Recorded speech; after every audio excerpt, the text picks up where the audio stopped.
Mali won. Listen, I gotta give it to this Gambian team, man. Definitely. Mali dominated this game. Really, really dominated this game. But Gambia showed us how dangerous they are, right?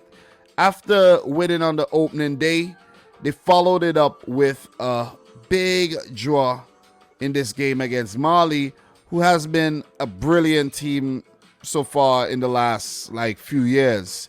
So Gambia with a win over Mauritania and a draw over Mali, and right now they're on top of the table in Group F, basically guaranteed a place into the round of 16. But it's according to the result against them and Tunisia, Mali versus Mauritania, of course. So look, man, look. Gambia, debutants, smallest nation on the continent. These guys are talented. I just want to put it out there. They got some really solid players in their team. And I'm talking about Kohli, who does play in the Syria. You're talking about Musa Barrow from the Syria as well. You're talking about Albi Jalo as well. You're talking about Hassan Cisse. You see what I'm saying? Look, and you cannot forget the goalkeeper Job as well. He has been big. And if I'm forgetting any other names, pardon me. But these are the standout names where in this game, Musa Barrow hit the post, the woodwork, from way out. I wasn't expecting him to actually take the free kick from out there. And I think Jallo was the other one with a free kick who actually hit the woodwork as well. So they really, really threatened. But Mali, of course, were the dominant team where Musa Jenepo was bright on the day. They ended up getting 19 shots off at goal, 5 on target, had 68% of the ball with only 6 shots for Gambia, 1 on target, and 32% of the ball. So it was a game dominated by Mali, a game they feel they should have won, but because of the grit and determination from Gambia, they were able to get a point from a last-minute penalty. So in this game, 2 penalties were scored, and it was Ibrahima Kone in the 79th minute. I think Burnley actually went in for Ibrahima Kone, but his team actually, turned down the bid. And then Musa Barrow in the 90th minute from the penalty spot as well, to give Gambia, I think, a well-deserved point for their rearguard action and for keeping the Malians out for the duration of about 78 minutes. So, look, quality stuff by Gambia and also quality stuff by Mali, as these guys are actually dominating the group ahead of Tunisia, where I did expect Tunisia to be the dominant force in Group F, but it's Gambia and it's Mali. Look, if we take a look at the group in the grand scheme of things, right? Let's just touch on the group right now. We talk Group F, okay? So in Group F so far, Tunisia 0, Mali 1. Mauritania 0, Gambia 1. Gambia 1, Mali 1.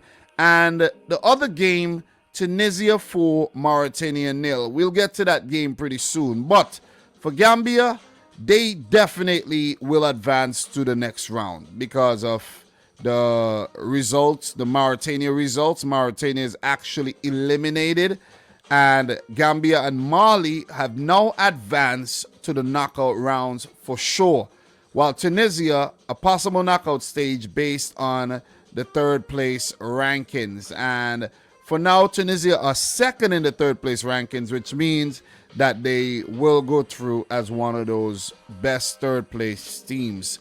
So good stuff in Group F. We do have games coming up between Gambia and Tunisia and Mali and Mauritania, and those games will determine the positions in the group, whether they come in first, second, third, and fourth. Because look, right now Tunisia could end up topping the group, or it could be Mali, or it could be Gambia. So, but we know that Gambia and Mali are guaranteed a place into the next round, irregardless if they do come in third. So, good stuff, man. Good stuff here. I think we'll see 3 teams from Group F making it to the next round. So the article reads, Musa Barrow scored a late penalty to give the Gambia a deserved 1-1 draw against Mali in Group F of the Total Energies African Cup of Nations, Cameroon 2021.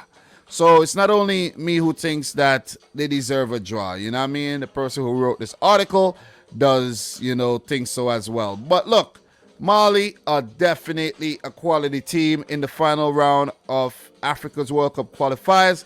And Gambia are definitely one to watch making a debut at the tournament. There's not a lot of debutants left. And the few teams that has yet to debut at the AFCON, they're ranked minnows. But Gambia are not playing like minnows at all, if you ask me. But look, keep an eye on Mali in the tournament. Quality team. Kone, Jinepo, Samaseku, East Bissouma. You think about the Haidaras in the team and the Traores in the team as well. Nus Adama Traore and the other Adama Traore that does play for Sheriff Tiraspol. And there's a few other players we're not going to really get into right about now. But quality team there, Mali. And we have to definitely keep an eye on Gambia. I just took a look at the bench and I realized Modu Barrow is actually at the tournament. Initially, when I took a look at the squads, Modu Barrow, the only player actually recognized from Gambia in the past, wasn't in the squad.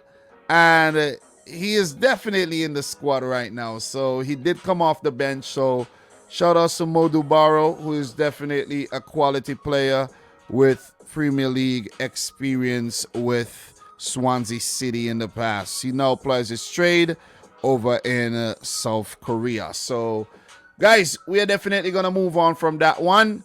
I think we spent long on it, but it's cool, man. It's cool. That's what we're here for. That's why we're here to talk about these games, not to just rush through anything and give you any bite-sized review. We're here to talk about these matches. But you got to give credit to the Gambia, though. Small nation, but big hearts.